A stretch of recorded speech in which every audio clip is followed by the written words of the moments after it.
Hi, I'm James Robinson. I manage money for a living. My company is Robinson Stocks, and this is my stock pick of the week. This is part 2 in my 5-part series on the company Marine Products Corporation, symbol MPX. This video is on the operations of the company. What I'm looking at here is how efficient a job does the company do in delivering goods and services to their customers. Obviously, the more efficiently the company does that, the more likely the company is to produce long-term profits for us.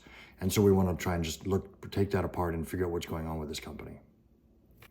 So I start my videos on the operations of a company by looking at the company's gross margins.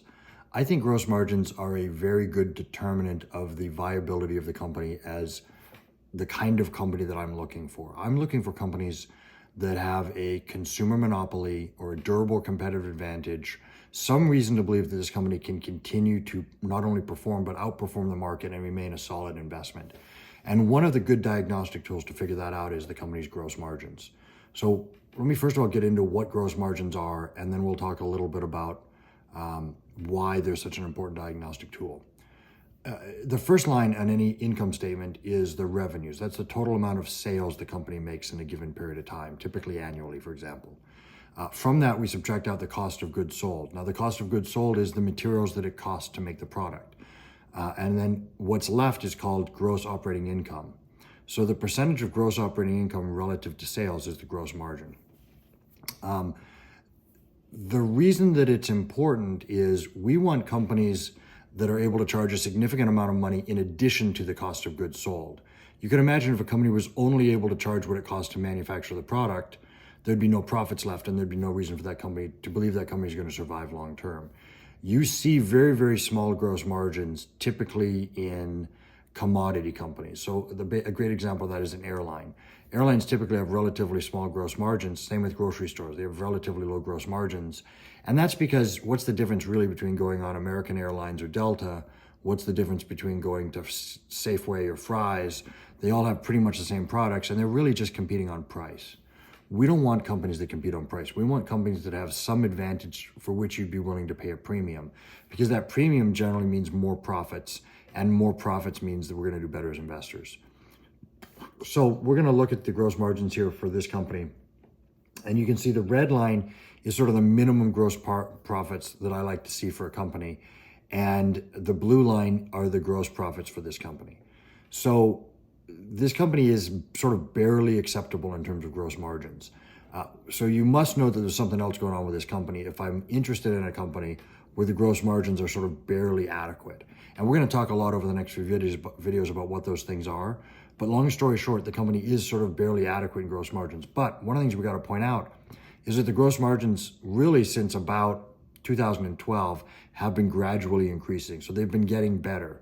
And every little bit helps. And that tells us that this company is creating some brand awareness. People are starting to be willing to pay more for these boats than other companies' boats because they have these larger gross margins, and the gross margins are growing. So that's a pretty long-winded explanation for gross margins, but hopefully it gives you a sense of why I'm so interested in this.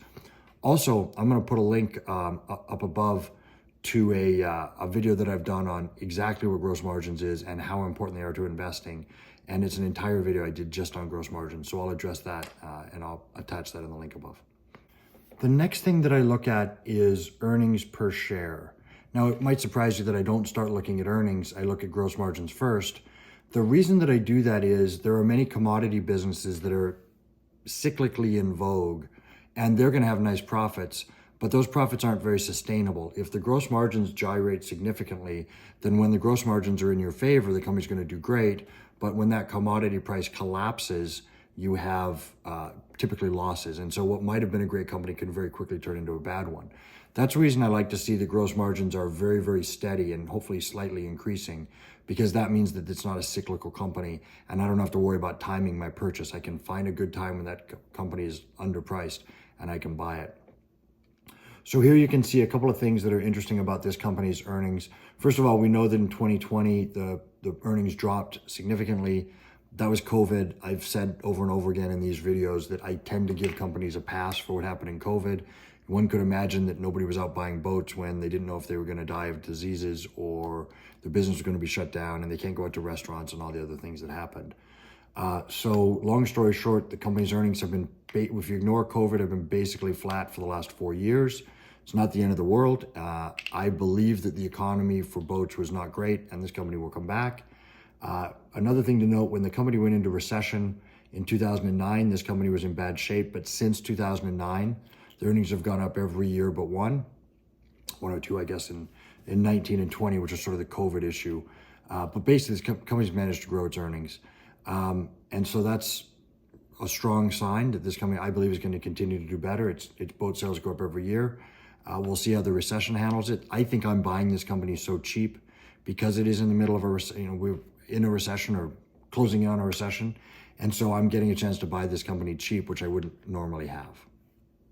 One of the things that I like to see is that the revenues for a company are gradually going up. And you can see since 2008 on the slide on the left here, that's what's happened. The red line is the revenues for the company. They've gone up pretty dramatically year after year. In 2008, the revenues were in the neighborhood of 50 million. 12 or 13 years later, the revenues are in the neighborhood of 300 million.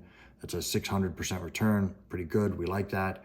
You also see the earnings have gone up. And if you look at this chart, you can see that effectively the earnings have gone up every year since 2009.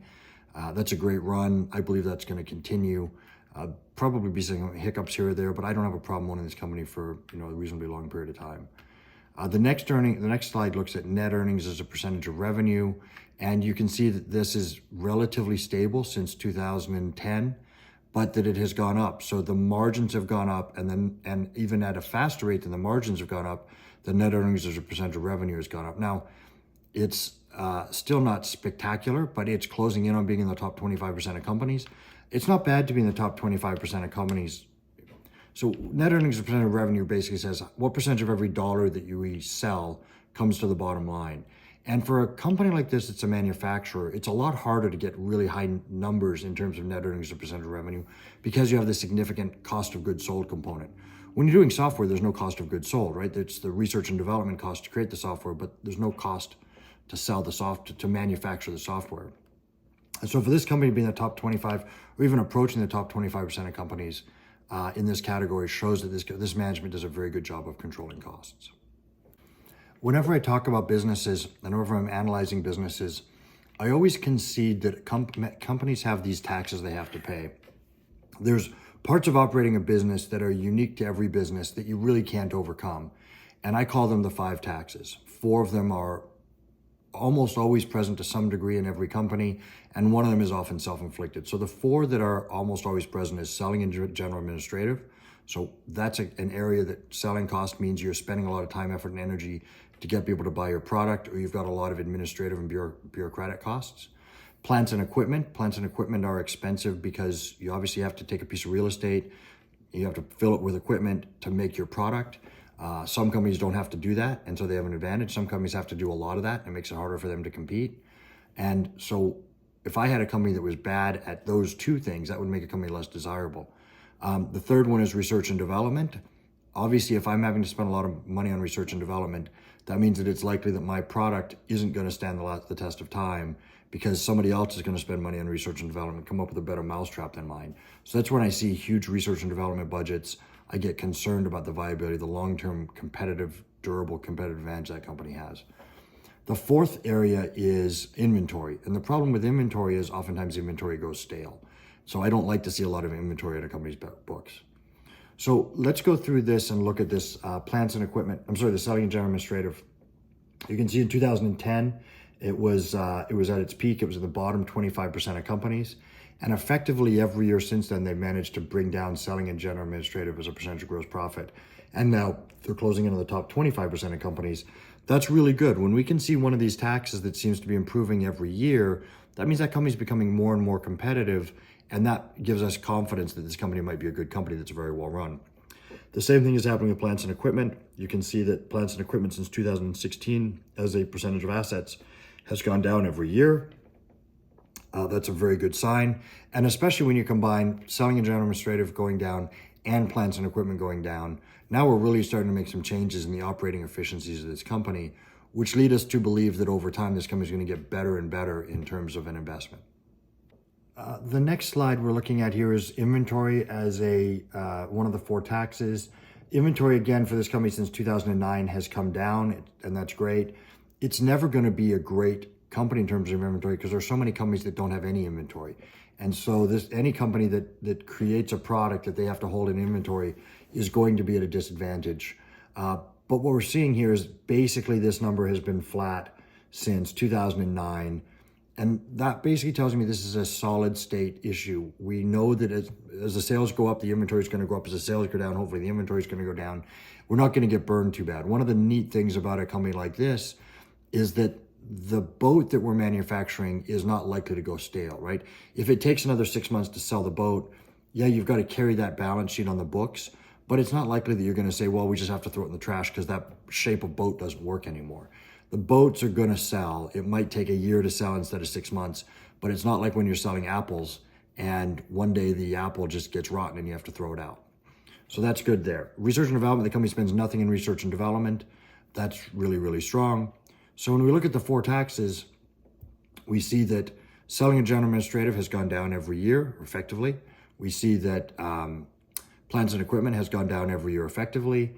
Inventories are very, very flat, and there's no R&D. So those 4 taxes are all pretty strong. They actually make me more interested in the company rather than less interested in the company.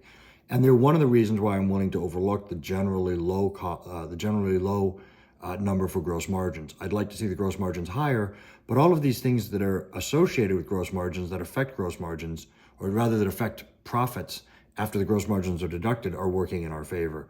So I really like that. So the next category is interest expense. As you know, I love companies that have no debt. It gives them a competitive advantage against against other boat manufacturers who might have too much debt.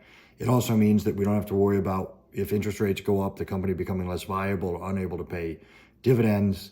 I just love companies with no debt, and I give them huge marks for that. And you can see this company has no debt, so that's fantastic. So in terms of summary of operations, I look for companies with a gross margin of 40%. That's what I prefer to find. The minimum I'll consider is 20%. This company is above that minimum, but only barely. The good news is it's gradually increasing. I look for companies with a durable competitive advantage. One of the key ways to identify that is constant or improving gross margins. MPX has been gradually increasing their margins for more than a decade. Since 2010, the earnings of this company have gone up 800% and done so on a gradual, consistent basis, which means it's not super cyclical. It's kind of just gradually gone up. In addition to increasing margins by 1/3 since 2009, the company has increased the percentage of revenue to hit the bottom line by 50% over the same period of time. Those are really good numbers. Selling and general administrative and plants and equipment as a percentage of assets have been average to below average for the last 10 years. R&D is at 0, as is interest payments. That's really, really good. The company is basically paying no interest. We love that. The company is an old line manufacturer. It's not selling a large enough volume of products to generate economies of scale. That's a bit of a problem, but we can live with it because the company's about a $300 million company, right? It's not selling 50,000 boats. It's selling 3,000 or 4,000 or 5,000 boats. But it's got a great little niche, and it seems to be doing well in that niche. So that's it for the operations of MPX. Again, I'll reiterate, gross margins are reasonably good, but getting better. The 4 taxes are not a problem. They're actually improving. The company has no debt. That's wonderful.